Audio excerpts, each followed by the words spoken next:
வணக்கம். தியான முறை 6. நாம் ஏற்கனவே 7 தியான சக்கரங்களை பற்றி அறிந்துள்ளோம்.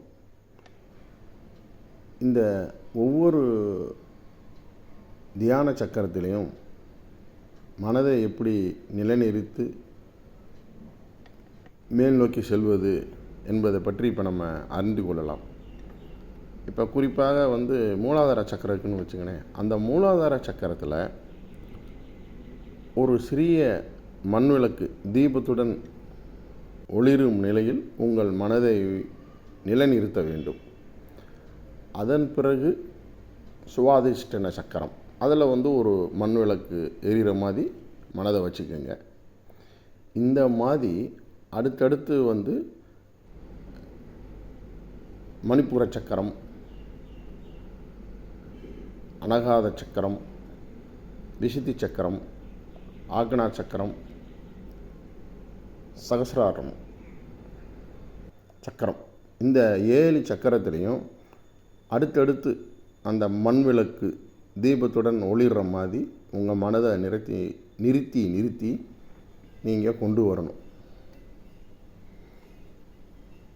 இவ்வாறு 7 சக்கரங்களில் விளக்கை மனதால் ஏற்றி தியானம் செய்யும் முறை உங்கள் மனதை எப்பொழுதும் போல ஒருநிலைப்படுத்தும். இது 6வது தியான முறையாகும். அடுத்து பார்த்திங்கன்னா 7வது தியான முறை. இது ரொம்ப எளிய முறை தான். இந்த முறையில் 6வது பகுதியில் கூறிய மாதிரியே தியானம் செய்யும் நிலையில் அமர்ந்து கண்களை மூடி உங்கள் கவனம் முழுவதும் தியான சக்கரங்களில் ஒவ்வொன்றாக உங்களுக்கு பிடித்த தெய்வத்தை அந்தந்த சக்கரங்களில் நினைத்து கொள்ளவும். எடுத்துக்காட்டாக பார்த்திங்கன்னா, இப்போ மூலாதார சக்கரம் ஃபஸ்ட்டுருந்தே நம்ம போவோம். முதல்ல இருந்து மூலாதார சக்கரத்தில் உங்களுக்கு எந்த தெய்வம் பிடிக்குமோ அந்த தெய்வத்தை நினைங்க.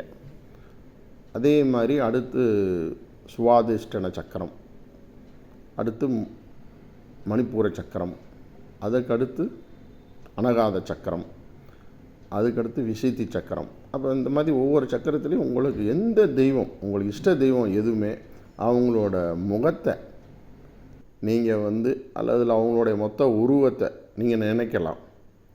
அதுக்கடுத்து இந்த மாதிரி சகசிரம் சக்கரம் வரைக்கும் நீங்கள் அந்த 7 சக்கரத்தையும் படிப்படியாக உங்களோட இஷ்ட தெய்வத்தை முகத்தையோ அல்லது முழு உருவத்தையோ நினைத்து தியானம் செய்யுங்கள்.